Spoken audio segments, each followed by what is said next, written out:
Susan Magara Tenyi yawumudde lunaku lw'eggulo oluvannyuma lw'abantu abatamanyiddwa abaamuwamba ennaku 20 emabega okusalawo okumutta.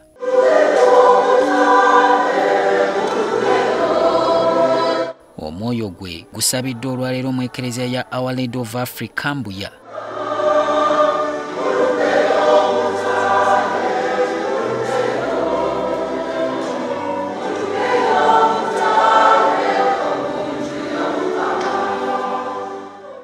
Ekereziya ejjudde n'ebooga abakungubazi, omubadde abooluganda, emikwano, bannabyabufuzi n'abantu abalala.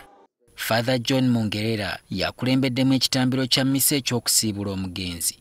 Those who have killed Susan, they will be tormented all the time they will spend here in this world.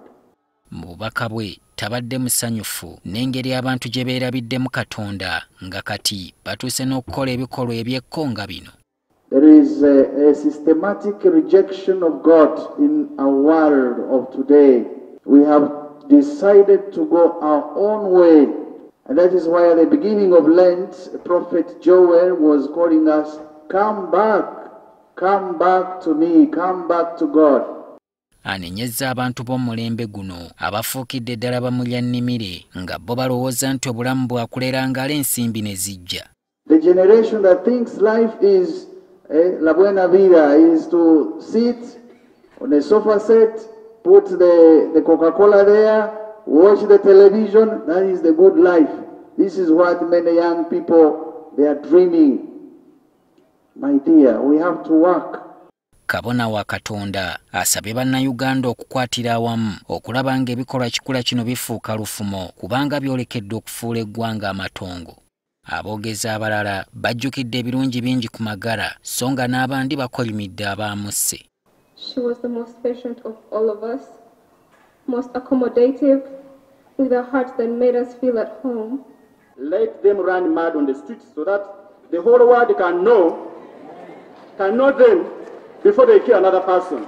Muganda wa Magara nga ye Sindi Magara Lukwago atasobodde kubaawo asinzidde mitala w'amayanja n'aweereza gavumenti efuga kuno obubaka obukambwe nga yeebuuza butya abatemu bwe beeyambisizza mu kaadi za ssimu ezitali mpandiise nga jjo jjuuzi wano abakulu baavaayo ne balagira buli omu akikole ku buwaze. Also we ask telephone companies and UCC to do their job because some of the numbers which were used were not registered. So we are asking, how come numbers which are not registered are still in use?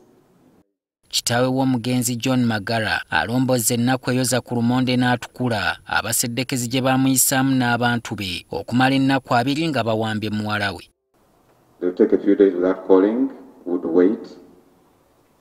I started carrying around 4 telephones. Some were mine. And a new number that I'd acquired, thinking I'd reduce on how they'd be tracking me. Ono agamba nti yali amanyi abawambi ba kisa wabula ennaku 10 emabega bamuweereza obugalo bwa muwala we 2 ekyamujja enviiri ku mutwe. Then 10 days ago, from yesterday, they delivered 2 of her fingers. They asked me to go and pick them and a recording where they had written a must-see video, which I handed over to police. I didn't watch it. I asked them, please watch it and tell me what is in it. Nti n'omukulembeze w'eggwanga ensonga yazeenyigiramu. And started calling me twice a day, in the morning and in the evening.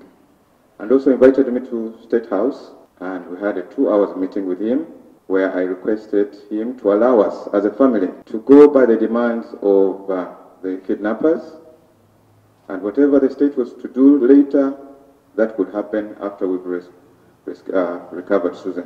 Magara yeewaggula n'asalawo okuwa abawambi ensimbi ze baamusaba nga wadde tazoogedde naye ensonda zikakasa nti bwali bukadde obusoba mu 7. This did not happen on Saturday. Did not happen on Sunday. And Monday evening, I started feeling something was going wrong.